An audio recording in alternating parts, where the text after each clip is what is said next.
Good morning, Ravens. Today is Friday, March 7th. Welcome to another episode of Atherton On Air. I'm Leo Dillon. And I'm Miles Davis. Please stand for the Pledge of Allegiance or observe a moment of quiet reflection.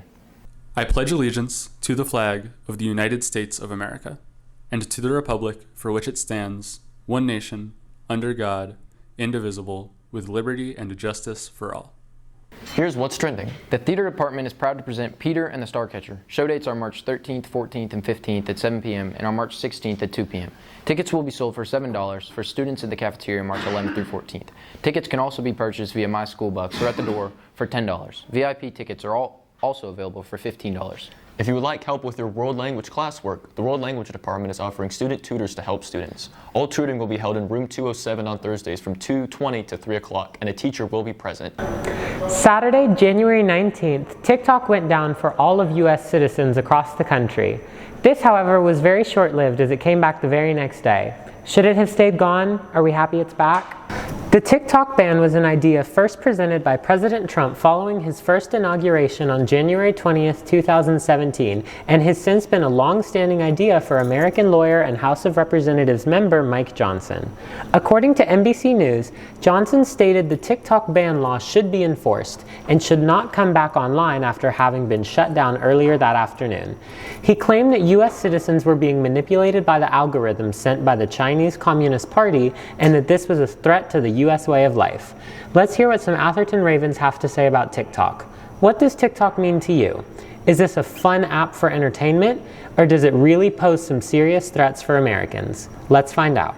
Mr. Tucker, one of Atherton's IB English teachers, gives us some insight on what he thinks of TikTok and how TikTok affects his class. I do not have TikTok. I have heard for many years from my students here that that was something I should never do, because if I fell down that proverbial rabbit hole, I would never stop watching it. So my wife has TikTok, and I have enjoyed some of the things that she has shared with me, but I think there's a lot of sort of cross continuity. I have Instagram, so there's Instagram Reels, so I feel like I see some of it, but not everything that's on TikTok. So I think it does have an effect on my classroom. Sometimes students have a tendency to sort of get into their own personal space, zone out a little bit, and I think that TikTok has an almost hypnotic effect in the sense that once you start scrolling, you really get drawn in. For me, I think that a lot of people in the federal government are scared to death of platforms like TikTok because young people such as yourselves, everybody here at Atherton, uses those platforms to communicate. And they're a crucial tool for us to develop our own media because the mainstream media often sort of echoes, it's an echo chamber. There's a lot of the same stories over and over again.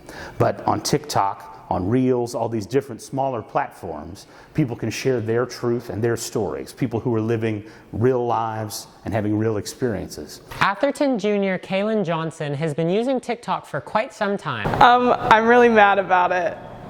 I've been a loyal TikTok user since it was Musical.ly. You can't take this away from me. I don't know how to live without it. I literally was in a public place and I got on TikTok because it's like routine that I just tap on TikTok when I open my phone, and I freaked out. I was like jumping, and I texted my dad because he was upset about it too. So I was so excited. Atherton senior Hannah Cooksey has never used TikTok before. I wasn't allowed to get it in middle school, and then once I got to high school and I was allowed, I just never got it. I think they really enjoy it, and I also enjoy watching videos with them if I'm around them, like on their phone with them. I think it's more fun to watch if you're watching it with other people. I think that it's a really good place for people to spread ideas, and of the videos that I have seen, I think that it just shares opinions and things that people wouldn't normally talk about. Do you have a talent, ability, or skill that you want to show off? Can you dance, sing, or play an instrument? Then try out for the Atherton Talent Show happening on March 21st. Fill out the form on the Google Classroom to participate. Now let's go to Boston to learn about our chess team. Chess team, we did amazing last year.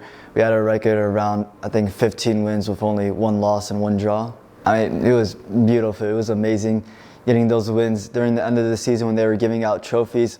If we hadn't drawn to the last team, we would have been first place. So just completely demolishing every team. Hopefully next year we go undefeated again. It's going to be a bit harder since we are losing half of our players, but we do have a new generation coming in. And I hope each player is as dedicated as were the seniors. Thank you, Boston.